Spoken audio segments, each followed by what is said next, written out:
Hello and welcome back to another episode of the CarterCast, except this time it's something special. It's the debut of the ConnorCast presented by CarterCast. That's right, it's me, Connor Sparrow, regular on the show. I'm going to give it a try on the host today. We got our guy Carter here, founder of the podcast, the guy who always hosts. I decided to give him a break today. Our guy Dylan, friend of the show, always on, always some great takes. We don't need to get into why I'm hosting today. It's something about a college football bowl competition where I came in last and went down a bunch of units and something like that. So there's a lot. You need to go to a Catholic church and get in the confession booth and say, pastor, preacher, whatever they call, pope, whatever, and say, sir, I'm so sorry. Lord, forgive my sins. I put 4 units on UConn football plus 10 and a half. Listen, it's the home state effect. I was like, you know what? I moved to Connecticut a few months ago. UConn football had a turnaround year. I was like, you know what? It might not be the most popular pick, but that's why I thought it was going to hit. Not a lot of people were on it. I was like, you know what? It's a sharp pick. Wrong pick. Disgusting pick. Clemson screwed me. Should have just bet 5 units on Carolina. Here we are, though. Dylan, I want to start with you. Recently married. How does it feel? Give me a little rundown. How you feeling? It's amazing. The best way to ring in the new year. It honestly, when you're in a relationship for so long, it honestly doesn't feel much different other than the fact that they're living with you now. But okay. It's been great. Honeymoon's been great. Got to meet Carter and Grant in Utah. That was a blast. So that was it's been good so far. You should have gotten the steak. You should have gotten the steak, Dylan. I should have. In hindsight, Grant gave me a bite of his. That was pretty good. But yeah, it's been great. Got to go to a jazz game. So honeymoon was good. Wedding's good. And now it's like back to real life. All right. Love to hear that. Well, without further ado, I think we just jump into some Week 18 storylines. First one I wanted to bring up, I wanted to start with our sweet Carolina Panthers. 10-7 win over the Saints. You're probably like, Connor, why are you talking about this game? Well, the storyline is Sam Darnold, 5 for 15, 43 yards, 2 picks, 2.8 passer rating. Guess what? Doesn't matter. They covered the 6.5 win total. Carter, what do you got to say about that? So 2.8 passer rating is a little overrated. Let's say 2.8 can be a lot of something. You say 2.8 inches, some people are like, wow, that's a lot of snow. A lot of snow. Yeah, it's a pleasurable amount of snow. No, it was gross. I mean, I didn't even watch much of the game. My eyes were on all the other games, especially the Pats-Bills game. It was useless. It was a dumb game. Who cares? Darnold's not the guy. It kind of confirmed what we all knew. It didn't really affect. I mean, we were like 1 pick down from losing that game. Whatever. Steve Wilkes, possibly not the guy. I mean, yeah, the jury's out on him right now. You would be stupid not to interview other people. You really would be stupid not to interview other people. Get an experienced head coach. I'm not going to be mad if they bring back Wilkes, but I'm also, you got to try out. You got to interview other people at the minimum. I think it's a matter of if the guys have really bought into who the coach is. I think that's one of the main factors, and it seems like they like him, so it wouldn't be the worst decision in the world. Speaking of interviewing other guys, though, Dylan, there was some Harbaugh rumors floating around for a while. Is there any truth to that? No, absolutely not. You've been in my DM saying stuff about it. There's truth. He clearly contacted the Carolina Panthers. Mm-hmm. You're egging me on right now. That's what you're doing.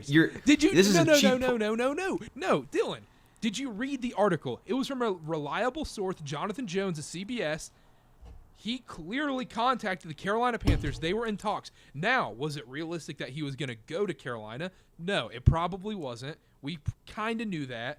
But you can't say there wasn't any contact. There was clearly contact.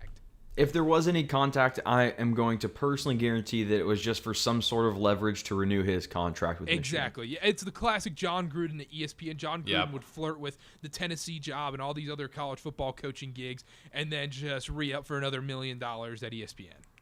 That's it. And, there's actually a guy that I follow on Twitter. He follows me something. While I was on my honeymoon, he messaged me and he started talking crap about Harbaugh. It was a guy back when I called into Brandon Walker football show. Could have been me. No, it wasn't you. It was some guy. He's got a Michigan. I can't remember his name. Michigan logo as his profile picture. I was on my honeymoon and he started talking crap about Harbaugh, like how we deserve better than Harbaugh and we're Michigan. We don't get shopped around like that. And I was like, dude, what are you talking about? Harbaugh's not going to go anywhere. And Blake Corum saying that he's coming back, that cements it right there because he would not commit to coming back if he had even any doubt that Harbaugh was going to be back next year. That's very true. God, the guy was just disrupting your peace on the honeymoon, man. You hate to see that. Hadn't heard from him in a year, and I was like, I wonder what he's messaging me about. Oh man, speaking of Dylan's teams, another storyline from Week 18: Tennessee Titans. Josh Dobbs starting quarterback, late turnover, really just lost the game for him. I just want to get your thoughts on that, Dylan, as a Titans fan, and maybe like your overall thoughts on the season. So that we were on the honeymoon during that game. We actually watched it in the hotel room, and it was very sad because at that point they could just run clock, and I don't want to take too much time on it. The call was iffy. I mean, that's kind of one that's just gonna, whatever was called, it's gonna stay, and you have to call that a fumble just you gotta due let to it play, the nature. yeah. So it was sad. Even if we made it to the playoffs, we weren't suited to make any kind of run. So I don't know. It's sad, but I think next year is going to be great, and I could dive into 10,000 reasons, but we can save that for another time. Let me pose a question about the Josh Dobbs fumble. If his name was Tom Brady, would it have been called a fumble? Oh, no. That would have been an incomplete pass. It'd have been roughing the passer. That's all I needed to hear. Yeah, that'd have been 15 yards, roughing the passer. Roughing the passer. So real quick, just on the Titans, last thing. Is Malik Willis the guy for the future? Or is it going to be Josh Dobbs next year? What do we think about that? I'm going Dobbs next 2 or 3 years. Give Malik time to develop. Really? Get rid of Tannehill. Dobbs did not play poorly, and you have to keep in mind the weapons that he has at his disposal. Guy less than a year out of tearing his ACL, and you have a rookie that's still getting acclimated to things in Treylon Burks. Okonkwo ended up being a decent tight end prospect. Carter, what's that for? Duke, baby. Oh, man. Down 14, up 4 now. Let's go. Excuse me. Sorry, podcast. I have to watch this Duke game. But anyhow, keep going about Josh Dobbs, how he's the future of the Tennessee Titans. Future of the Tennessee Titans, at least for the next 3 years. Here, the last thing I will say, I don't want to take too much time on it, but getting rid of the GM and firing what's his name, Downing, the offensive coordinator, that is a huge step in this process. And I don't know if it's going to turn into Vrabel making personnel decisions, Vrabel calling the offense. I don't think he will, because he's, he was defensive coordinator with Houston, so he's a defensive mindset guy. But putting Vrabel in charge of the personnel, I think, is going to be huge, because he didn't want AJ Brown gone. I'm optimistic for next year. If we can get a solid receiver, maybe a little bit of O-line help, I think we're going to be a pretty good team, because the defense figured it out in the last half of the season. It's true. It's hard for me to get behind Josh Dobbs for the future, but I guess we'll see what they do next year. I don't know. So you hate people that have diseases that keep them from growing hair. That's not at all what I'm saying. Off to a bad start for the first host, Connor. The CarterCast supports all people. We don't discriminate on this show. Another storyline, just a minor one here. Texans botched the number 1 pick. They end up winning the game and in essence giving the Bears the number 1 pick. Lovie Smith gets fired that night. Was this a situation where it's like they told Lovie Smith he wasn't coming back next year and just a big middle finger as he exits the building? I like to think of it that way. Like even if they didn't tell him, he knew he was going to be gone afterwards. He's like, okay, well, you guys aren't getting that pick. Which the difference between 1 and 2 this year, we could argue there's not that big of a difference. But it is kind of funny to think about that he just said, screw you guys. Yeah. We can go into this more later, but what do the Bears do here? Because people on ESPN and around the Twitter spaces are saying, do they trade Justin Fields, use the number 1 pick on Bryce Young, somebody like that, and then whatever they get back for Justin Fields use to build that team around him? I'm a little skeptical about that, just because hitting on a quarterback, we've talked about it before, is really 50-50 nowadays. Like, there's no guarantee the quarterback's going to pan out. Do you guys think they keep Justin Fields, take Bryce Young? What do you think? I think they keep Justin Fields. They draft defensively or trade back.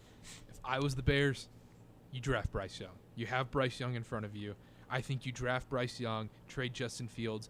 And I'm also not 100% convinced that the Bears believe Justin Fields is their guy. They would have put a lot more support and a lot more invested a lot more money into the offensive line and more weapons if they truly believed in Justin Fields. Also, if you do draft Bryce Young, you get an extra 2 years of a rookie deal. So you have 4 years of a guy on a rookie deal who's could be a generational quarterback, and we know Justin Fields' limitations right now. We know that. I think it's worth the gamble going with Bryce Young. And also, if you're GM, your head coach, drafting a new quarterback, why not? He buys you more time. No, I don't know. I don't think I don't know. It's hard for me to say. Fields had a decent year this year in terms of like at least hype. The last 2 years he didn't do anything. So part of me thinks that the Bears will trade out of the 1 spot, but I don't know. It's fair. I don't know. Because the management and the GM and them, they weren't there when they drafted Fields, right? They came in after. I'm pretty sure. Yeah. So that'll be interesting to see. Last storyline from Week 18 I wanted to cover before we move on to the playoffs. Packers-Lions. I don't know about y'all. I was really convinced the Packers were going to, I don't know if they're going to cover, but at least win and get into the playoffs. I was very confident. In Lambeau, January, Rodgers. I really felt good about it. And Dan Campbell got his guys fired up. I don't know. I was shocked. I don't know. Any opinions on that game? I'm partial to the Lions. I've turned into the world's biggest Jamal Williams fan. That guy is so funny. Did you see his little intro he did? Oh, yeah. Like with the headband on and everything? With the Naruto, yeah. Yeah, like that. It's hard to not like that. And as far as Rodgers, like maybe being out, I do know he has a house in Nashville. Maybe Josh Dobbs isn't the guy. In Nashville. You taking Rodgers over Josh Dobbs? I don't tough know. one right there. Yeah, tough one. Rodgers getting old. He's getting old, frail. What Is he done? What if Kerry Collins came back? I'll be honest with you. I have no clue who that is. Oh, Titans fan, you don't know who Kerry Collins is? Boo. Is that from the Oilers days? Oh, Dylan. I'm only a Titans fan circa 19. Oh, That's We pretty talk recent. about Mariota. Mariota, Vince Young, Kerry Collins. Vince Young, yes. Who's McNair? I've heard of McNair. I've assigned Aaron O'Charlie's McNair. menu in my basement of McNair. Oh, man. Oh, Charlie's. That's pretty Anyhow, good.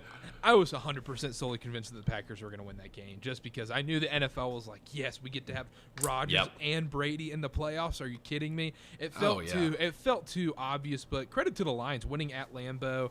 But the thing is, let's say that game came down to a play-in to where the Seahawks lost to the Rams and the Lions play to get in. I just don't believe the Lions win that game because there's too much pressure on. They had no pressure going into this one. Obviously you can't say, yes, the Lions would have won. No, the Lions would not have won. But with the pressure on, I think the Lions would have crumbled under the pressure, and that's where Rodgers would have had the upper hand. All the pressure was on Green Bay. Lions had nothing to worry about. They could just go out, play freely. You make a bunch of mistakes, whatever. At the end of the day, they get to ruin the party at Lambeau. Awesome way to end it. I don't think Rodgers is done. He'll be back next year. He just signed a 5-year deal. That whole thing with Jameson Williams or whatever, I don't believe it. Yep. But it's feeling a little Brett Favre out here. Yeah, that's not a bad take.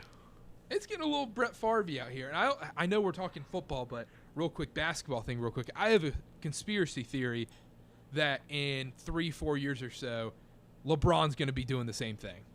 LeBron's going to do. I think he'll retire 3 to 4 times. No shot. So you think he'll come back when he's like 45 and be like, all right, I'm going to come off the bench for a team? I will guarantee you. I can guarantee you this. LeBron is not retiring once. He will retire twice at least. He'll come back once Bronny has a place. If Bronny gets a place, he will retire at least twice. I can guarantee that. I will save this clip for that's pretty good. 5-6 years, and I'm going to say I saw the future. I saw the future. Crystal ball right here. Back to the game or whatever. Also won by the Lions. Honestly, I just didn't want to see the Packers in the playoffs. I don't like watching Packers football right now. They are very boring to watch. They are not exciting. Rodgers does not have it. He can't scramble. He's lost his legs. I would have loved to see the Lions. The Lions were one on my list. Then the Seahawks. Then the Packers. But with the Lions, Jared Goff is their guy now, right? Definitely. There was questions. I was going to say, there was questions going into next year. I feel like people, mid-season were like, is Jared Goff the guy? They started off to a poor start. He's definitely cemented himself for next year and probably for the future unless he just has a complete egg next year. Everybody, even when this guy was on the Rams and they won that Super Bowl, or maybe they didn't win this. I can't remember. It would have been 18 or 19. Everybody was like off the Jared Goff train, and he had an off year last year. I wish I could go back and find these clips on this old podcast my buddy and I did. Jared Goff, he's not a bad quarterback. He really is not that bad of a quarterback. He was very bad after the Super Bowl year. There's no denying that. He was awful. You can have a bad season but not be a bad quarterback. That season, he was not a bad quarterback. He was a bad quarterback that year. He was. There's no denying he was a bad quarterback, but doesn't mean for the future you can't be a good quarterback, is what I'm saying. You can have a bad season and still be good. Length of the career, Jared Goff, good quarterback. With the flash of bad in there, fine. But length of career, good quarterback. I'm not saying career. I'm saying that one season he was a bad quarterback, is all I'm saying. Okay, all right. There's no denying that. He was awful. There is a reason the Rams traded him. If they still thought he was a decent, solid, good quarterback, he would have stayed. That's probably true. All right, enough about Week 18. And then, please go ahead. Last thing. I have one more thing to bring up. A little NBA NFL comparison. Okay. How similar is the Jared Goff, Matt Stafford trade to the Anthony Davis, Brandon Ingram trade?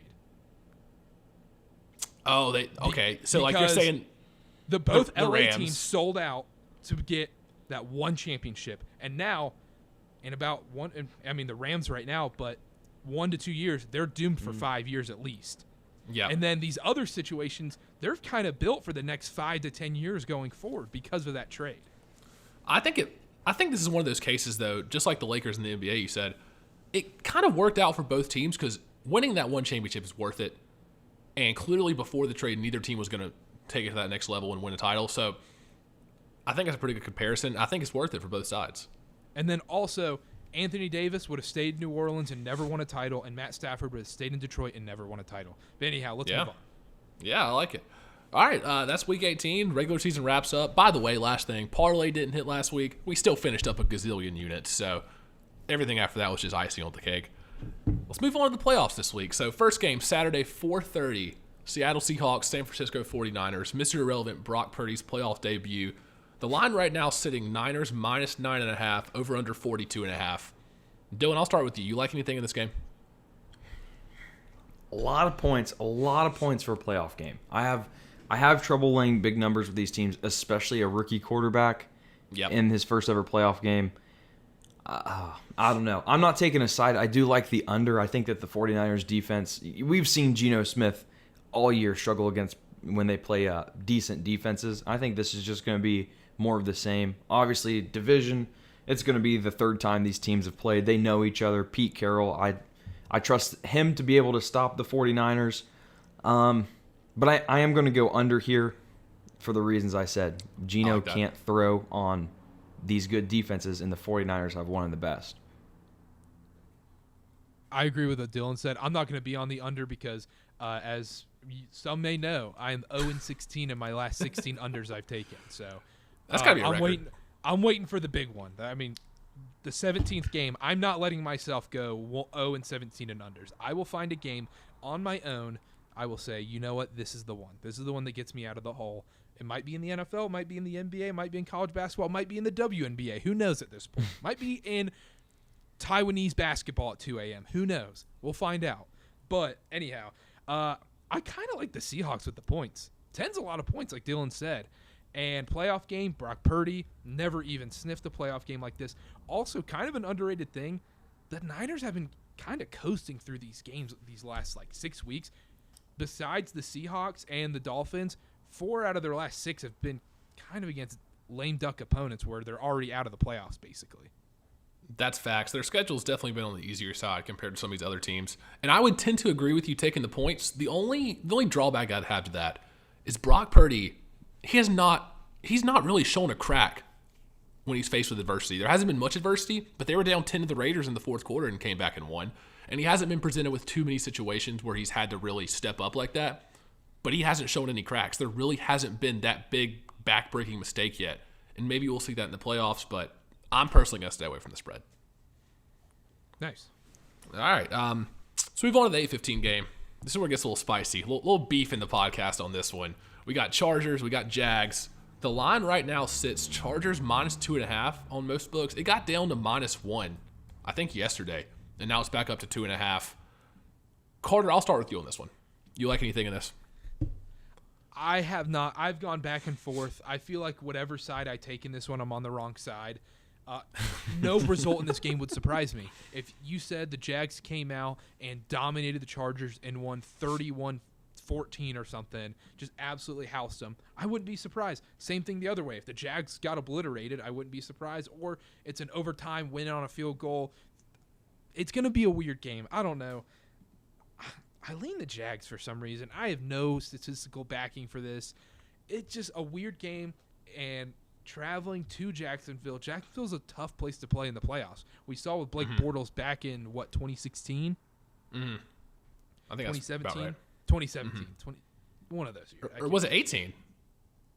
Might have been 18. I don't know. But One of those years, yeah. Jacksonville's a tough place to play. So, I don't know. I guess I would go with the home team as a dog, but then you're going against Herbert. Both coaches are very aggressive and make very, very questionable decisions sometimes in big moments. I think sneakily this game has potential to be the most entertaining game of the weekend, honestly. Yes. If we're just looking at it from a football perspective with evenly matched teams. Dylan, what do you think? Yeah, this game's not hard for me at all. It's definitely one of the more confident ones I have, and it's going to be Jacksonville all the way. And it sounds stupid. I know Jacksonville couldn't get the run game going when they played Tennessee, but you have to consider Tennessee has one of the defense is kind of meh. Huh? The Chargers' run defense is kind of meh.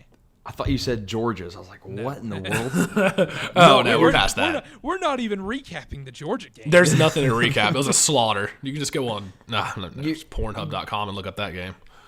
Yeah, that was bad. Yeah, you're exactly right. I was going to get to that. The Chargers are allowing the most rush yards per attempt, almost 5.5. And the Titans, I think Etienne had it wasn't a lot of rush yards. But the Titans do have one of the better rush defenses. So maybe some recency bias there. The Chargers defense just doesn't do it for me. And Herbert's good. They can air it out. But the Jaguars honestly have one of the better pass defenses in the league. They're going to be the Chargers are going to be forced to run the ball. And even though they have a great back in Eckler, they have not proved to us that they can successfully run the ball. I'm looking here, Chargers, 3.8 rush yards per attempt. That's the fourth worst in the NFL. So sure, they can air it out, but they're going to be going up against a Jaguars pass defense that isn't that bad. This is tough for me because y'all just made some good points. I personally like the Chargers here. I'm not in love with this pick, but I ended up getting them yesterday. So I got them at 2.5 as soon as it opened for a unit. And then I doubled down yesterday on the money line at minus 112 because the line went down. Feeling good about that. Here's the thing. If it gets down to a close game like I think it will be, like the odds makers think it will be, I think I trust Herbert and the Chargers more than I trust Trevor Lawrence and the Jags. In a tight game like that, if you got one possession to go get a score to win a playoff game, I like the Chargers here. And, Staley, Doug Peterson, like the coaches, like you said, they're both pretty aggressive. And we haven't really seen the Chargers at full strength this year. Like Mike Williams has been in and out of the lineup. Keenan Allen's been banged up for every game he's played. But they're still not at full strength right now. So that's my other drawback. Go ahead, Carter. That's what I was going to say. Do we know the status of Mike Williams? That is massive in these games. I think Justin he's playing. Herbert plays. If he's playing and he's healthy, Justin Herbert plays infinitely better when Mike Williams plays. I think he's playing. I sincerely doubt he's close to 100%. But I don't think and the thing is, he's probably never been at 100%. They should have bubble wrapped him last week. I can't believe Staley played the starters and left him in that long. Maybe for a drive or two. That's what I'm saying. Staley and Peterson always have these super questionable decisions in big moments. Yep. And you're just like, why? Why? It's so frustrating, especially when you bet on these teams. You're just like, golly, just do the simple things. Just kick the field goal. Don't go for it on 4th and 7. Just kick the freaking 35-yard field goal sometimes. Yeah, this game's a weird one for me, but like I said, sneakily, probably the most entertaining game. Has potential to be. I'm on the Chargers, so we're a little split on this one. I'm not in love with it, but I'm going against Dylan here. What does that say? It's not really what it says, more so the shape that it takes. Oh, square. Square. I see. That's a square. I've been known for some square picks. The square picks hit. Sometimes I've given you a lot of crap today too. You have, and that's fine. When Jim Harbaugh is wearing that teal and black next year, then we'll see who's talking then. Hopefully it's in Tennessee. Fair enough. Moving on. Let's go to Sunday's games. First one, 1 p.m. We got the Dolphins led by Skylar Thompson. Tua Tagovailoa, officially announced out today, not playing due to injury, which we can get into that too real quick. If they would have played him, I think they're doing a disservice to him. 3 concussions in this short of a time span. Come on. It's got to be mush up there. That's all it has to be right now. Like, when is the point where it's like, okay, this guy can't, like, is he going to play again for the Dolphins? 3 concussions that quick? I don't know if he's in jeopardy for next season. I don't know. I just feel like that's a little sketchy. But anyways, I was going to say Bills minus 13.5. Huge spread. Jumped down to 9 when there was rumors of Tua that he was going to play. Back up to 13.5 in the matter of hours. Carter, I'll start with you. You like anything in this game? Over under 43.5. Nothing. I like nothing. I like nothing. I like nothing. I will not be taking anything besides Stephon Diggs anytime touchdown. That's all I have. Maybe sprinkle a little Josh Allen in there, but all I have, Stephon Diggs anytime touchdown. I haven't looked at the odds yet on it, but that's all I'm taking. The spread is too weird for me. Dylan's talked about it a bunch with us before. 13, so many points. I like the square in me thinks, oh my gosh, Josh Allen, Skylar Thompson, Bills, Dolphins in Buffalo. January, it's gonna be cold. Just take the Bills and the points. 13, so many points in the playoffs. I'm in a pretzel right now, as you can see. Carter. I'm not taking the Dolphins. Take the Dolphins. No. Can you give me a legitimate reason to not? Skylar Thompson. That's all I have to say. Skylar Thompson versus Josh Allen. And also, I'll give you another legitimate reason. This isn't a statistical reason, but it's an emotional reason. The Bills are the team of destiny right now with the Damar Hamlin stuff. Oh, my. Those kickoff returns, I mean, it's hard to argue. That's pretty cool. That's pretty cool, I guess. But, that you cannot rely on that. That. What? So you were just like, what? Would you want Damar Hamlin to, like, stay in the hospital? What do you want here? Do you not like hero stories? I never said that. You didn't think it was a cool situation? You don't think the Bills are the team? You don't think they're going to play hard for Damar? Yeah. No, that's cool, but how do you quantify that? How do you quantify the motivation? Too much. It's like bull season. It's like bull season. I'm telling you, Carter, just close your eyes, hit that little 13.5 plus 13.5. No, and also the thing is, if I bet the Dolphins and it turns into Bills win 42-14, I'm going to be mad at myself. I'm going to sit there and be like, why would you bet on Skylar Thompson in the playoffs? I was just about to say How about this, Dylan? How about this? I'm not even taking the Bills. I'm not even arguing for the Bills. I'm arguing I'm staying away from this game and just riding my sweet anytime touchdown plays. Anything wrong with that? Apathy's not good. Apathy's not good when it comes to voting in playoff games. Do your civil duty, Carter. Your civil duty to take the Dolphins. And listen, hear me out here. So we were looking at 9s, 9.5s once we got news that Tua was playing. There is no jump. You can convince me otherwise. From first-string quarterback being Tua to whoever the third-string quarterback is, that's worth 4 points in a playoff game. Let alone a playoff game where it's the third time these teams have met and there hasn't been a point differential greater than 3. And we can talk about the weather in Buffalo. It's going to be 28 degrees. It's not going to be negative in New York. It's going to be 28. It's not that bad. 13.5 points for the fact that these teams have already met twice this year and the games haven't been decided by any more than 3 points either way. 13.5 is insanity. It's insanity. Their defense has stepped up. They improved their run game the last 3 weeks. I'm hearing reports that Mostert might have a broken whatever. It clearly hasn't bothered him. So I'm on the Dolphins here. I got 9s. I got 10s. I'm not cashing out. I doubled down on 13.5. It's all Dolphins here. It's a playoff game. These teams are here for a reason, and there is no quarterback. We've talked about it all season. These quarterback changes. You got people injured. People overreact to this news. It does. It does feel like a little overreaction. Wait. You were saying that no quarterback is worth 4 points. No, from Tua, any quarterback that's in the NFL right now on an active NFL roster, from Tua to whoever, it's not a 4-point jump. Patrick Mahomes. And doesn't it depend on who the backup is, though? That's what I'm saying. If you're starting with Tua, in any active quarterback that's on a roster, third string, whatever, if you go from Tua to any of those quarterbacks, there is no situation where the line should jump 4 points. I thought you were talking about any quarterback in the league is not worth 4 points. Oh yeah, that's a little different. Mahomes, okay, that's where we had a little himself. misconnection there. But yeah, I don't think Tua to Teddy or Tua to Skylar Thompson. I think you're right there. I don't think it's 4.5 points. But even when it was at 9 with Tua, I just still didn't know, and I don't know. I just feel weird about this game.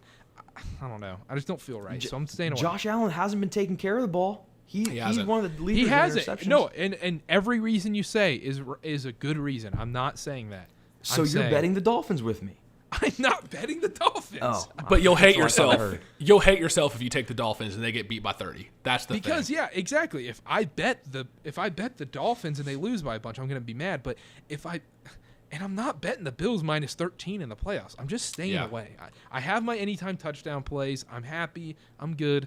I have plus odds on those. So you know what? Let's have fun.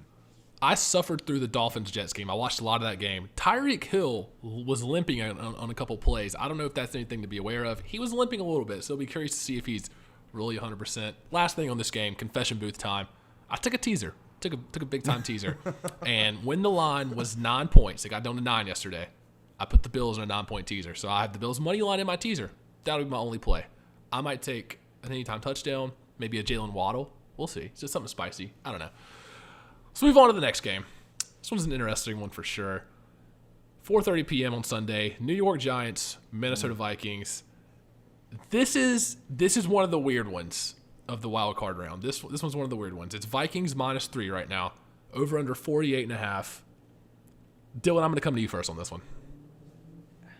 I don't have many stats here. I can't bet on the Vikings to win by a large margin, more than a field goal.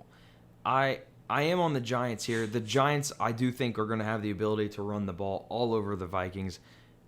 I think the Vikings can probably keep up in the air. I'm not sure if the Giants win this game, but I am going to take the +3 and expect them to keep it close. I also I haven't taken it. I kind of lean the over here. Both these teams just defensively commit so many penalties. They're just going to be walking each other down the field. So I'm on the Giants. I think they're going to have success on the ground. I don't know if they'll win, but I'm taking the Giants to keep it close. From what I've seen this week, this is the most popular upset pick. If people are taking underdogs to win outright, I think this is the one that I've personally seen the most. And That's what I don't like. that's how it's been all year, though. The Vikings have been, winning all these one-possession games. They had a 12-2 record with a negative point differential, whatever that stat was a few weeks ago. It's hard to take them here. I think I'm personally staying away. I might do a touchdown score and take a page out of Carter's book, but anything, Carter? Shout out my cousin Tyler. Was big on the Vikings before the year. We were both very big on the Vikings before the year. He's a diehard Vikings fan. I have Vikings tickets to win the Super Bowl. Not much, just a little sprinkle out there. This is a fraud off. We talked about this 3 weeks ago. This is a fraud off. Both these teams aren't good. But if it comes down to the last second, end of the game, we've seen time and time again the Vikings can win these games at the death. But 3 points, I'm not laying 3 points with the Vikings in the playoffs. I have no idea. Daniel Jones is a good quarterback now. Shout out Daniel Jones. He's awesome. But Dylan mentioned it. Over's best bet of the week for me. Oh, best bet of the week. Really? The Vikings defense is garbage. Garbage. Let's look here. Let me get the Vikings stats. Well, if the Giants are going to get their, if they're going to have success on the ground, you know what that means? That clock, tick, tick, tick. Tick, tick, tick. I mean, Isaiah Hodgins is probably scoring a touchdown in this game. It doesn't matter. That's the great thing about Daniel Jones is he is the worst receiving core in the league, and he's playing this well. It is so impressive, and I'm so happy for Daniel Jones. As a half-assed Duke football fan, I am very happy for Daniel Jones. But back to the Vikings defense. Look at the last month and a half for the Vikings. Giving up 34 to Detroit, 36 to Indianapolis. Weird game, I will say that. 24 to the Giants, 41 to the Packers, 13 to the Bears, but the Bears weren't even playing hardly. Let's go back here. 26 to the Arizona Cardinals. You go through these games, they give up so many points. I think it's going to be back and forth game. I think it's going to be the high-scoring game. I could also see Chargers-Jags being very high-scoring too for like a weird game. But anyhow, Yep. Vikings, Giants, best bet of the week. Over 40. I think it's 4. I got it at 48. It's 48 or 48.5 right now? I think it's up to 48.5 right now, what I'm seeing. Yeah, I think it's like minus 105. That'll probably go back down to 48. So 48, 48.5, whatever number you get. I like the over. So did you guys see Kenny Golladay come in and just make that absolutely ridiculous touchdown catch? What if he comes back from the dead?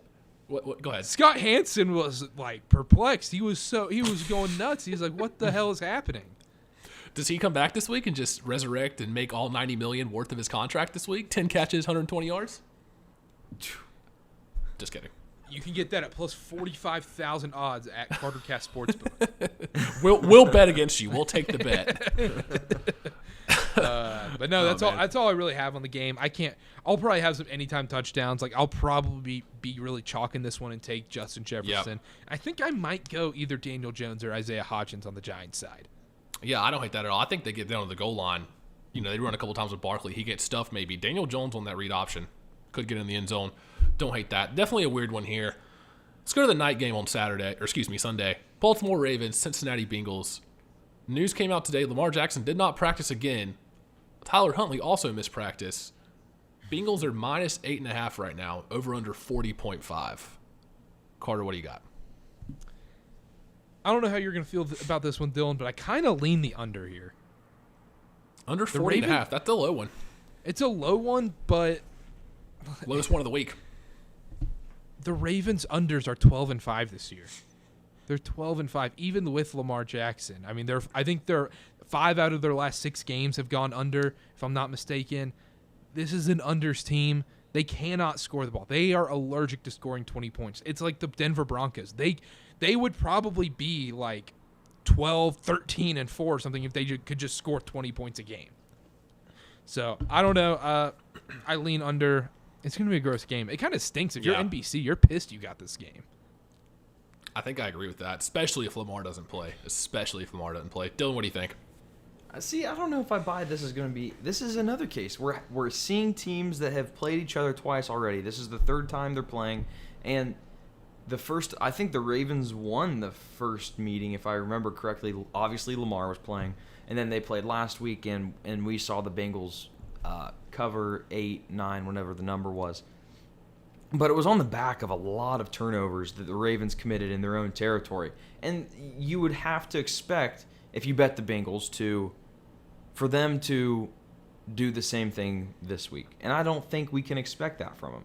I do think the Bengals are a great team. I do think they've also kind of benefited off of a couple of fluky turnovers late in the season. But I'm on the Ravens here for the same reason. When we have the backup quarterbacks playing, there is always that overreaction. Oh, well, I'm just going to go bet the other team. That's when you get the good numbers. Again, these games not decided by a lot of points, an exception for last week, obviously, with the fluky turnovers. I'm on the Ravens here. I don't think they'll win, but it's not going to be a blowout by any means on the Bengals side. Let me get this straight, Dylan. You're betting on Skylar Thompson and probably Anthony Brown in 2 out of these 6 games. That's ballsy. Give it to me. I respect that. It just people overreact to that news. I would wait once the news becomes official. Wait till about 10 minutes before kickoff.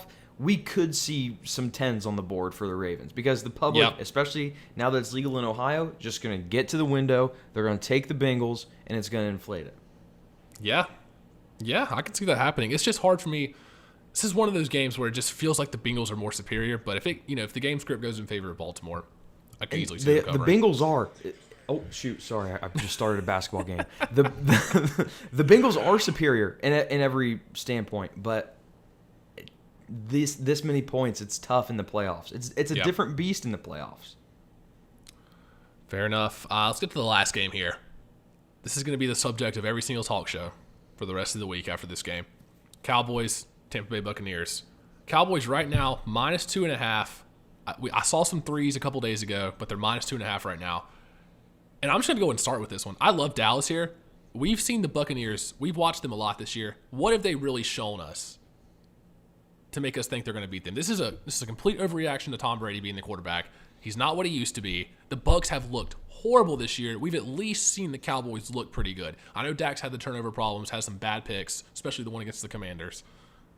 I love the Cowboys here, and I'm taking them at 2.5. I'm taking them at 3, whatever it takes. Dylan, I'll start with you. Everybody that I've seen has been talking about how this is like the big game. I don't get why. It's just because Tom Brady, and then the Cowboys are America's team. Like, this is just the talking point, I feel like, for the week. Yeah, like I don't care about this game at all. I would rather watch probably 3 of these games rather than this one. But I'm on the Cowboys. I have the Cowboys, winning, but honestly by like 6 or 7. I love them here, and I think a lot of people are relying on Tom Brady. Mm-hmm. They're like, Tom Brady at home in a playoff game. We've got to take the Bucs. Like they're getting points. Come on. Yeah, I don't know. The Cowboys have had some turnover issues. I don't know if we can expect those to continue, because again, turnovers are the one thing that's. It can be skill. It cannot be skill. But I'm on the Cowboys here. I like the Cowboys, and I'm not buying into the Tom Brady hype, even though noted Michigan man, go blue. I'm taking the Cowboys. Carter? Well, let's make it a threesome, boys. I'm also on the Cowboys -2.5. I texted you guys. I thought the line was fake when it came out. Oh, yeah, you were shocked. Dallas -3. I was floored. Couple things, Connor, you mentioned it. Overreaction to Tom Brady. Tom Brady stinks. When he has to go, Micah Parsons is going to get to him. Micah Parsons is going to be in his face, and we know when Tom Brady gets real pressure on him and his O-line doesn't stand up, he cannot withstand that. Also, everyone's going to overreact to Dallas the last couple weeks, especially the Commanders game. Commanders game was ugly. But in reality, division game, and also, what did the Cowboys really have to play for? Nothing. Yes, the NFC East was up for grabs. Yes, they could have done this and gotten home field advantage. They weren't actually getting that. They knew the Giants were going to just put in their third stringers, and they had no real motivation going into that game. But you still have to play your starters. I would attribute it to just lack of care for that game. I don't put much into it. Dallas defense is legit. The Bucs defense is legit and can cause problems towards Dak. But another argument for Tampa is these games have always been weird. Tampa has always kept it weird with Dallas, but Dallas has kept it weird with Tampa when Tampa was supposed to be the better team, as well as we saw the beginning of COVID in 2020, that first game that started off the football season, that everyone was shocked, like, oh crap, this Dallas team might be good. I love Dallas here. I think Dallas has a legit shot to make the Super Bowl. I don't think that's like insane to think about. Yeah, Jalen Hurts, clearly not 100% last week when they play the Giants. He's got a week off this week, but if he's not 100%, the Cowboys have a pretty good shot to run it if you look at their schedule ahead. I will say with this game, the Cowboys, I think, really need to get out to a lead early, because if it's tied with 2 minutes left and the Bucs have Connor. the ball, God. Connor. What? Connor. What? Duke Pitt final 77-69. Oh. Did you have 8.5? Yeah. We had 8.5. It was 8. So if we're complaining, can I complain real quick? Please, go ahead. Have the floor. Creighton 87, Xavier 90. I had Creighton 2.5. Oh my God, disgusting. That's why I turned on, and that's what came on in the middle of the podcast. I may have hit Duke on the live at +4.5, so it's not that bad. But anyhow, back to the Dallas Bucs game. I love Dallas here. I was gonna make Dallas my best bet. I got a little tripped up when I saw the line movement go to 2.5, but it's the Brady thing. If it makes you feel any better, I've only seen reports of Bucs money coming in. That's the thing. Everything I've seen is either 70-30, 60-40 Bucs money coming in, and Bucs are going to be super public, and everyone's going to be like, oh, the Tampa Bay Bucs, Tom Brady. No. I want to see the Cowboys obliterate Tom Brady. I want the Cowboys to end Tom Brady's career on Monday night. Oh I'm my! done. So you're rooting for not injured. You're rooting for an injury. Wow. No, I'm not rooting for injury. You know what I'm rooting? I'm rooting for such a humiliating blowout that he's like, I have to hang it up. I want 42-0. It should be the Carolina Panthers. This game should be in Charlotte. If it wasn't for some stupid bullcrap call from a dumbass ref about on the Falcons game where he took his helmet off. Every other player is taking his helmet off and not gotten a penalty. And then DJ Moore all of a sudden gets a penalty. Joke. This game should be in Carolina. Tampa Bay is going to get obliterated for this. No, I'm going to get mad. I don't want to talk about the Panthers anymore. Let's move on. Last thing on this game, what I was saying earlier. If it's a tie game with 2 minutes left and the Bucs have the ball, that's not where the Cowboys want to be, because Tom Brady can conjure some magic for one drive at the end of the game. They got to get out early, stomp on their throats, put them out of the game early. All right, so there we have it. There's Wild Card Weekend. Obviously, Wild Card Weekend hasn't happened yet. We're early. It's January 11th. If I asked you guys right now, early Super Bowl prediction, and you just had to give me one off the top of your head right now, who you got? Like right now? Right now, 2 teams to make the Super Bowl. What are you leaning before we see any playoff games? I'm going Bengals, 49ers, Bengals. I think the Bengals win the Super Bowl. They're a very underrated team. Carter, if you had to choose, what do you think? Say Dallas. Say Dallas. Go ahead. Say the Chiefs. That would be a very Carter thing to say. Chiefs. Right? Oh my gosh. What kind of racist remarks are these? What are you going? What are you doing? Freaking, that's a microaggression or whatever it's called. You were rooting for injuries. I can't like an Ohio State fan. Oh, Dylan, wait. Dylan, you cannot talk about. I won. I was not rooting for an injury. I was rooting for the Tampa Bay Buccaneers to lose by 1,000. But you have been known to root for injuries because you texted us during a Chiefs game and said, I would not mind if Travis Kelce rolled his ankle and was out a couple weeks during this game so you could win a bet. True or false? I don't remember that. Maybe perjury. Maybe turf toe. You know, lies committed on the podcast can be tried in podcast trial. Judge Carter will be back. Maybe turf toe. You made me so mad. The TikTok light came off. I would never do anything like a rolled ankle. Turf toe out for a week. That sounds like a deal. Nope. We heard you. We reread. I can scroll back. You said you wanted Tom Brady's career done. You wanted him to die. You wanted him to die, Carter. Nope. I just want him to get beat so bad. 56-0, 49-0. He wants him crying back to Giselle. Crying back to Giselle. Take me back, please. I can't do this anymore. Nope. He'll be a studio host on Fox next year, hopefully. That'll be. I'm curious. He'll be back for another year. He'll probably be wearing a Vegas colors. He'll be in Vegas. Oh, we'll go over that. All right, Carter. Let's digress here. Give me 2 teams in the Super Bowl. What are you thinking? Early prediction. Doesn't have to be based on anything. Just what's your gut telling you? I mean, gut tells me Chiefs Niners. I think we see a rematch. Niners. And I know that's square, and I know it's square and it's easy or whatever, and I know Dylan's gonna be like, well, the statistical backing of the Chiefs defense is not good. No. I'm betting on one man, and I'm betting on Pat Mahomes. Pat Mahomes is so good. The scary thing about the Chiefs is, like you've mentioned a million times, Dylan, is they can't cover these big spreads. When it's 9-10 games, they can't cover these big spreads. And we've also seen in the playoffs, the team that gets a bye comes out slow in their first game in the divisional round, whatever it's called. They come out, gosh dang it, the stupid TikTok light. They come out slow in these games, and I don't know, man. It's hard for me to bet against the Chiefs. The Bills are obviously good, but I worry about Josh Allen and the turnovers. Yes, it'll be the team of destiny with the DeMar Hamlin stuff. I don't hate the Bengals going to the Super Bowl though. Like if I was going to make a future bet, like am I crazy to take Joe Burrow Super Bowl MVP at plus 1,000? I don't think that's a bad future bet at all. I think that's some good value. Because the Bengals right now are plus 750 to win the Super Bowl. You can get Joe Burrow at plus 1,000. I feel like he would win it if he's there, right? I feel like you could also hedge out of that in some way. Me personally, I'm not a fan of the betting the MVPs until like before the game is even decided. Because like if you were to take Joe Burrow and let's say they do lose to the Ravens for some reason, like I don't know, that would bother me. But I get what you're saying. If the Bengals are going to win the Super Bowl, it's hard to imagine that someone else is going to be the MVP.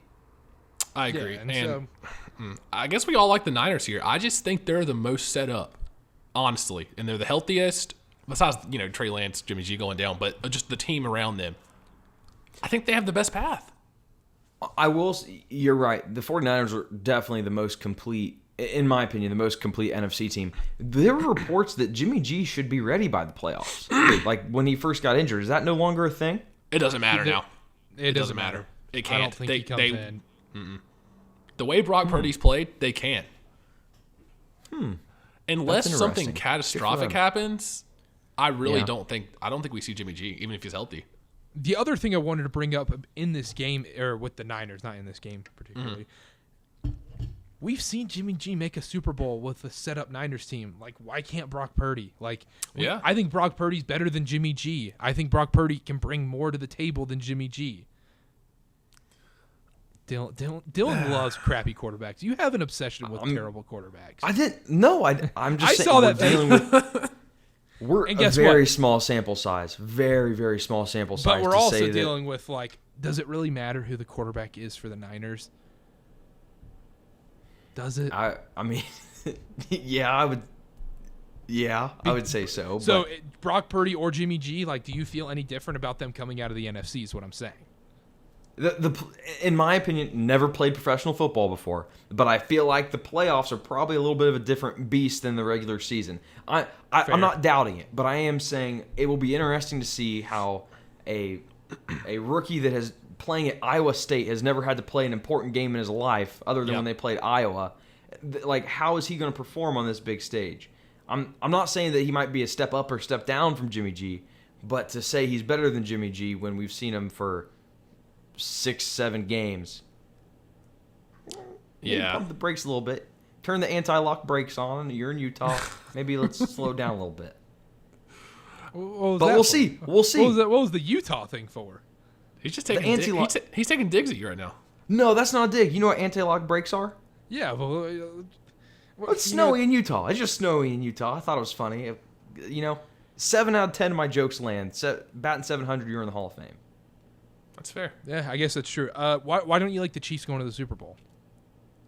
Because they haven't shown they can beat the Bengals. I mean, the last 2 times they've played, they've lost. Or actually, last 3 times they played, they lost. They played in the regular season last year, lost. They played in the playoffs, lost. Played this year, lost. The Bengals have owned the Chiefs the same way they've owned the Titans. Okay, and then the other thing is, I don't know the rule on this. I should have kept up on it or whatever. What's the rule with the neutral site thing? Oh, goodness. Isn't it just, it's only if the Chiefs and the Bills meet in the conference title game. Isn't it a neutral site? I think that's it. Okay. That's If all the I Chiefs need. and the Bills play each other in the conference title, yeah. Yeah, I don't know. I like the Niners and make it to the Super Bowl. It's going to be hard. Maybe Brock Purdy will change my mind if they make a little run. It'll be hard for me to bet on Brock Purdy in the Super Bowl if they make it there. I will say that. All right. That'll do it for the wild card. I got 2 segments left I want to run through here, and we'll make this one quick. Let's talk about the quarterback carousel here, because we got the coaches being fired. We got the quarterbacks, all these teams parting with their quarterbacks. There's some pretty obvious ones that are going to be in need of a new QB next year. There's a couple I wanted to bring up, and I wanted to get y'all's opinions on. The first one, Las Vegas Raiders. Obviously fell out with Derek Carr. He's not the guy anymore. What's going on? What's going on in Vegas? Do we see Tom Brady there next year? Do we see Stidham starting week 1? If somebody put a gun to your head and said, who's starting for the Raiders week 1, what are you saying? I'm so bad with this stuff. I literally have no clue. Like, did they go and draft somebody? I don't even know what their position is there. I would love to see Tannehill there. It just feels like a sneaky place for, like, people are saying Tom Brady. I just can't see Tom Brady there. Newly single Tom Brady partying up in Clark County, Vegas. I mean, I saw something that was a pretty good take. They said his kids are on the East Coast. He's not going to go that far. Oh, yeah. That's something I think kind of plays into it. I don't know. Carter, you think anything? I don't know. I don't think Derek Carr's the guy. I kind of like Jared Stidham. Like, watching him, like, he wasn't bad. Yeah, he wasn't bad. But if he got a shot, then yeah, I don't hate that at all. I think Derek Carr is going to be a Jet. Carr is going to be a Jet, and I know we see Robert Saleh and Joe Douglas and all these people say Zach Wilson's the guy. Zach Wilson this. You can't really believe him. Like, we watched Zach Wilson. Like, it's tough. It's really tough to believe in the guy. He has so many flaws in his game right now. Yes, the Jets' offensive line is troublesome. We've been over the Zach Wilson stuff a million times. You get a guy like Derek Carr, you have the opportunity to bring him in. I think you have to take it 1,000 times out of 1,000. I think we're gonna. I think we're gonna see so many new quarterbacks on teams next year. It's gonna be insane. I think so too. It's kind of mirrors the transfer portal in college football. Like, quarterbacks just be moving around like it's nobody's business. A sneaky one. I was going to go to the Jets next. I'm glad you transitioned there. What about Tom Brady on the Jets? If he plays another year and he's not in Tampa, what if he goes to the Jets? That would be weird. I don't know. See, I'm just throwing stuff out there. I'm just throwing stuff out there. Yeah. That's kind of funny to think about. Stick it to Belichick a little bit. I don't know. I mean, that would be great. You have me hoping for that now. For Grant. Just a theory. Last thing though, what if he goes back to the Patriots? Little reunion. I don't know. I'm just speculating here. We don't have to talk anymore about Tom Brady. What about the Ravens? What about all this Lamar stuff? Because clearly there's clearly something more going on here. They didn't give him the long-term deal. They just signed Roquan Smith to a triple-figure deal for a linebacker. The franchise tag is now open. Do they tag him next year? I don't think he plays if they do. That's a tough one, and he really has no reason to play right now. If say he's not healthy and he goes out and plays against the Bengals and he does poorly, the Ravens are just going to use that against him. 100%. That's tough. I think I actually legitimately heard that on Get Up this morning, but yeah, I don't know. I don't know what Lamar's asking for, what they want to pay him, but that's going to be interesting to see how that plays out. Dylan, you're watching Get Up. Did you like some of those videos that were being rolled? Because heck yeah. Somebody had a hand in that. Somebody had a hand in that. Yeah, I will say. Carter, you got anything on Lamar? I hope he ends up in Carolina.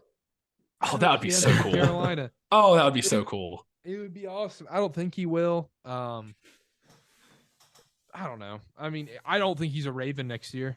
I don't. I mean, I think he would have already came back if he wanted to be back in Baltimore next year. If he was committed to Baltimore and really wanted to be with that franchise, I think he would have came back. I don't know the full extent of his health. It's just really weird because then you see Harbaugh come out and say, we know when the injury happened, it's like, I would be shocked if he missed any games. And he's about to miss his 6th game in a row. Like, yeah, it definitely it smells a little fishy. And the Ravens, I mean, like you said, he probably would have already come back right now if he was really that committed to the team. Yeah, and he's got to be careful. He's a running quarterback, not a huge guy, so easily can get hurt. You got to be careful. You can't jeopardize it. This is his contract. This is your one contract to get your big money. Yep. I think he leaves. I don't know if the Ravens pay him. Possibly a hot take here. You can get away with Huntley as QB1. Really? You can get for how long? Like a year? Couple of years?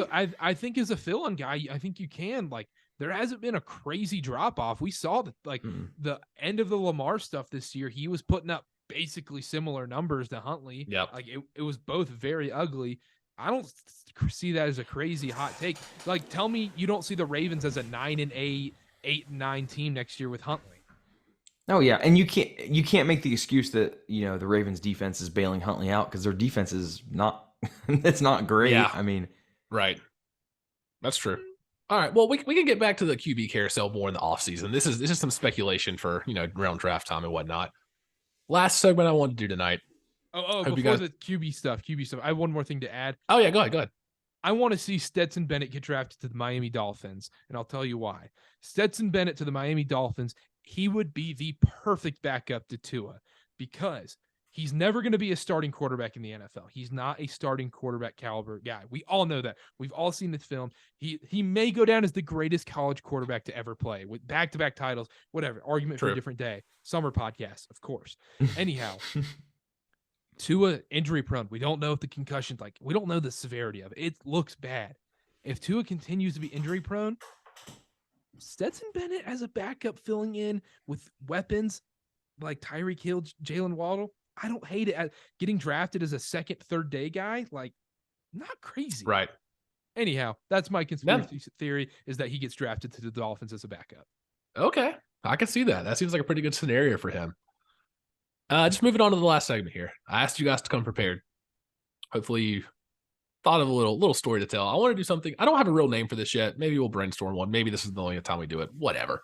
I want to get a little real life story. We might get in trouble for this segment. We might get in trouble. We might have to cut it from the podcast. You might not even be hearing this.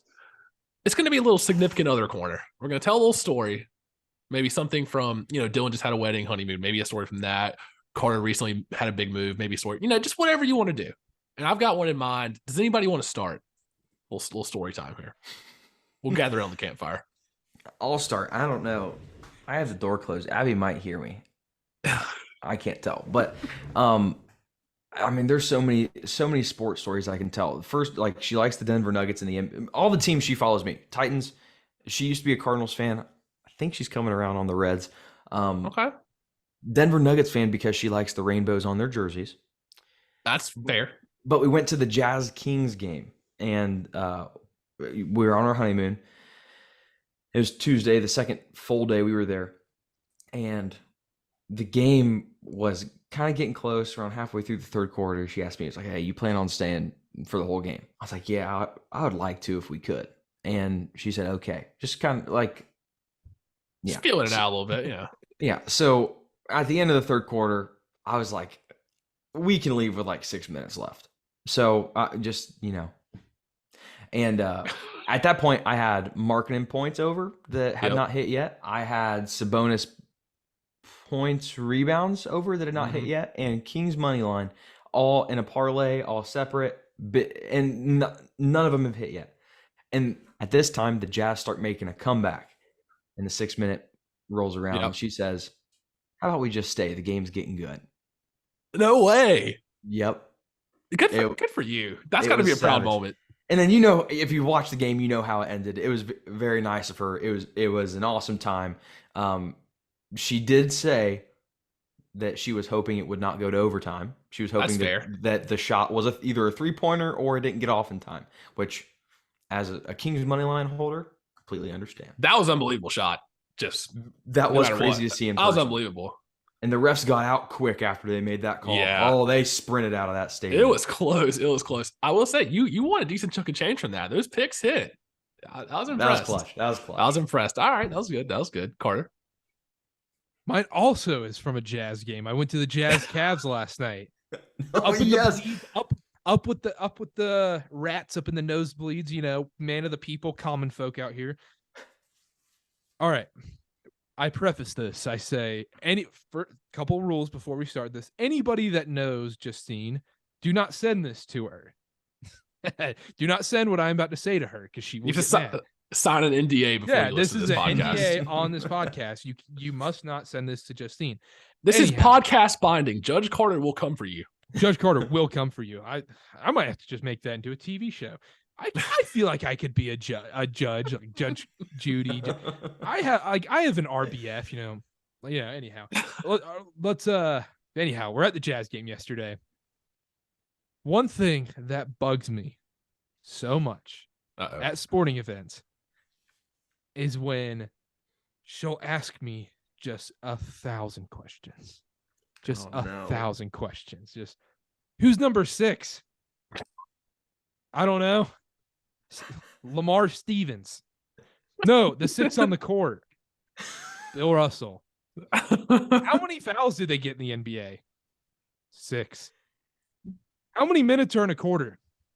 12. Is 100 a lot of points scored in the NBA? Not really. Not anymore. Is Lauri Markkanen good? Yeah, he's not bad. He's probably an all-star. Yeah. I love her to death. Shorter. I love her to death, but it bugs the absolute crap out of me. So, Justine, if you're listening to this and someone sent it to you, because I'm sure you have not gotten an hour and 3 minutes into this podcast. I love you to death. That's good. But let's chill on the questions at sporting events. Let's we can study before the game. I will break it down for you. And but I'll part 2 here. Snowstorm, awful snowstorm, thickest snow I've ever seen. It was like the size of my palm. It was crazy. Snow. Oh, that's too much snow. Oh, that hurtful amount of snow, like where it ruins your night kind of snow, and of course you cry yourself to sleep snow. Anyhow, oh man, it was like the size of like a McDonald's like McDouble patty in the sky. It was huge snow. Oh my god. Anyhow, being from North Carolina, being from the South, I hate driving in the snow. Number one thing is I hate driving in the snow more than anything. I poop my pants. I pee my pants every time I drive in the snow. I get so scared. We're driving a tiny little sedan, a little Ford, and I'm crapping my pants. In Utah, they don't have reflectors on the road, and they just create lanes. There's no actual lanes. They just create lanes. So you're just driving. It's like driving in Mexico City with a bunch of white people. That's all. Yeah. It's what it is. Anyhow. Driving to the game, I'm pooping my pants. I'm freaking out. We get there. By the grace of God, I can't drive home. She's got to drive home. And I don't drink or anything. I don't drink. And it wasn't a drinking thing. I was very sober. I was just too scared to drive home. So there we go. We can't just sit here and way to admit it. Yeah, we can't dog Justine. I got to dog myself too. I couldn't drive home because I'm a wuss. Call you what you want. I hate driving in snow. I get really scared driving in snow. She had to step up and put the pants on in the relationship. I respect that. Yeah, she does. She does wear the pants. She's from snow. What can I say? Good for you for being honest. honest. Huge. Yeah, that's good. Yeah, good for Justine. That's a good situation. Hey, I lose my man card. Who cares? Sex. You get home safely. You get home safely. Yeah, exactly. So anyhow, Connor, you go ahead. My bad. I'm going to close with this one. So it's pretty funny. I'm not going to lie. So I go home. I get like a week off work. I go home to North Carolina for Christmas break, around that time, like Christmas, that time. So one day, a couple days after Christmas, like the 28th, maybe, I don't know, just one of those dog days between Christmas and New Year's, we're not doing anything. Christmas plans are over. It's not New Year's yet. We're just laying around the house, honestly. We just took a day to chill out. And she starts asking me, like, I started talking about my sports bets. I'm big on NBA props, big NBA prop guy. She's like, what are you using? And I'm like, well, sports gambling is illegal in North Carolina, so I'm on Prize Picks. I'm on this app called Prize Picks. Okay. Yeah. And I was like, she was like, what's that? And I was explaining it to her. She's like, oh, okay, cool. The next night we go out with some of our friends. Lo and behold, one of my friends from our hometown, who's a girl, not that this matters, but you just didn't really expect this, uses Prize Picks. And she's like big into like NBA props. Unbelievable. I couldn't believe it. So she was talking to us about it. And Alexis was like, oh my God, I got to get in on this. So she makes an account. She deposits $100, gets the free sign-up code, gets $100 more in promo money, whatever. The next day, we go absolutely bananas. I mean, like 6-7 entries each, probably $120 each. I mean, just 6 packs, 4 packs, whatever, anything. None of them hit. Not a single one.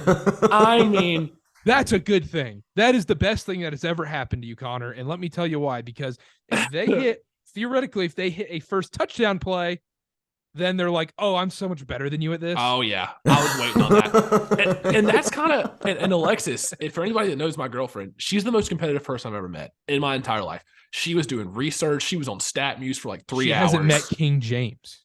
Oh, true. And yeah, of course. She was on StatMuse for like 3 hours, though. It was unbelievable. I went to take a shower, came back. She's just in these like deep dive prop prediction websites. I'm like, what the hell? And so she makes all these plays. It's Taco Tuesday on the app. Paulo Banchero is the Taco Tuesday. It's like his points is discounted from like 21 to 16. He scores 4 points. Oh no. She flips out.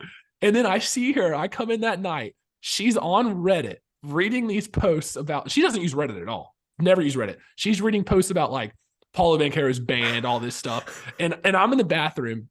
And I hear her, she's like, you know what, Connor? She's like, Paulo Banchero's on the ban list. F him. I'm done with him. Never bet on him again. I'm like, oh my gosh, she sounds like one of us. I was shocked. So, well, that sounds like funny. She's the one then for you. I mean, she's saying the Duke guy is banned.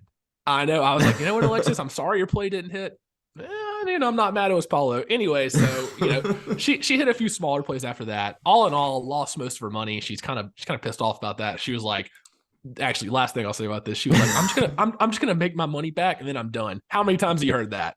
How many times have you heard that? Famous last words. The classic. The famous last words. If Chasing Payments is somehow listening to this, Chasing Payments, rest in peace. What a run that was back in 2020. If you guys did not know the famous Twitter account Chasing Payments, what a story that was. The Martingale system died Thanksgiving week in 2020. I'm gonna need a fill-in on that. I have no clue what that is. We'll talk about it after the show. It was, oh my gosh. Real quick, because I didn't even process this when you were saying that story, just a funny note. So Abby doesn't like to gamble really, and but I have like a blackjack shoe downstairs. I have 6 decks or whatever. I'll deal to her. She knows the rules of blackjack.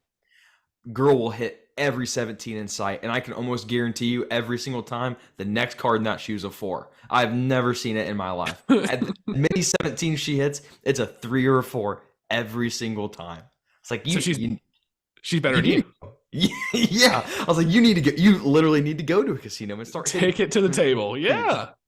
Wow, that made me think of that though. That's a good story, Connor.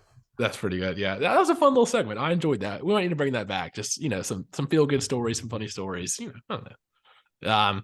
That's all I got, guys. Any closing comments from the two guests here on the Connor Cast? Great show. Great host. Thank you. Thank you. Question. We'll close here with the question.